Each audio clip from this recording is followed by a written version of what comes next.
two out and then we put them together. This is a track that we started working about 3-4 months ago that we haven't finished. The producers are coming in next week to finish it. When's the last time you took a nap over there? Oh man, yesterday. Oh, okay. Yeah, I'm not gonna lie, yesterday.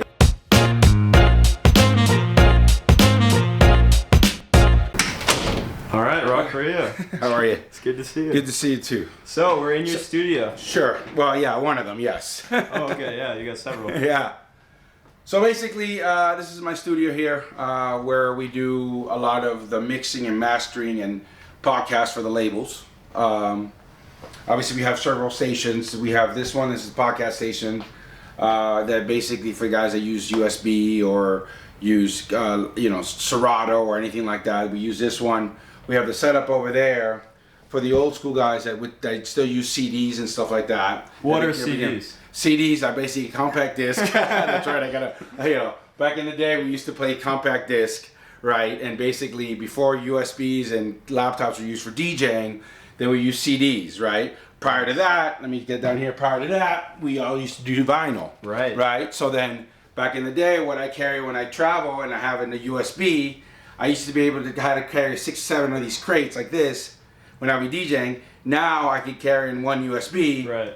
2,000 songs and I could do a full night. Yeah, it's gotten smaller. Yeah, Lighter, complete small. I mean, Yeah. it's completely compact. So basically over here, so we have is the vocal booth, which is also serves as a storage space. And it's a full compact DJ vocal booth that basically is tied in, and we do a lot of the vocals. People fly in for us to do our vocals here because this studio was built from the ground up. So instead of having 2x4, it has 2x6s on it, so there's insulation, so it's what we say, it's a dead room. Meaning that there's not going to be any background noise whatsoever when we record vocals, and that's what you want when you record vocals, right? In here, we also have we do a lot of photo shoots, and we do a lot of Right, so you get the lights and stuff. the lights, right? Yeah. And then here, when we ran the studio, we have all the connections that go to the main control board over there as well. And then over here, basically, is the main control room. Here we basically have analog systems. We have beat sequencers. We have pads. We run on this station, we run Cubase, we run Pro Tools, and we run Ableton, as well, for production to make music. On that computer there is only Ableton is concerned. And then right now we're in the process of building another one just to house Logic. Because the reason that we don't house Logic as other producers do is because Apple has been really bad as far as updating Logic. It's an afterthought for them. While Cubase, Pro Tools, or Ableton keep updating, keep doing stuff, so it's not, as I say, dinosaur as Logic is sometimes. And people are gonna get mad because I say that because a lot of people use Logic because they're Apple users. Right. But eventually, it's just gonna be an add-on for the new one. Pretty much it. That's so cool. Yeah. And you got a couch over That there? couch over there.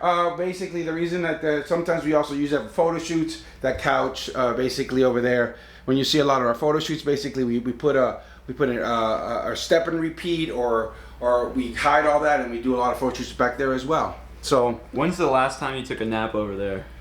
oh man, yesterday. Oh, okay. Yeah, I'm not gonna lie, yesterday. Yeah. I got the fridge here, so yeah, of course I nap all the time. Sometimes in there, so we all do.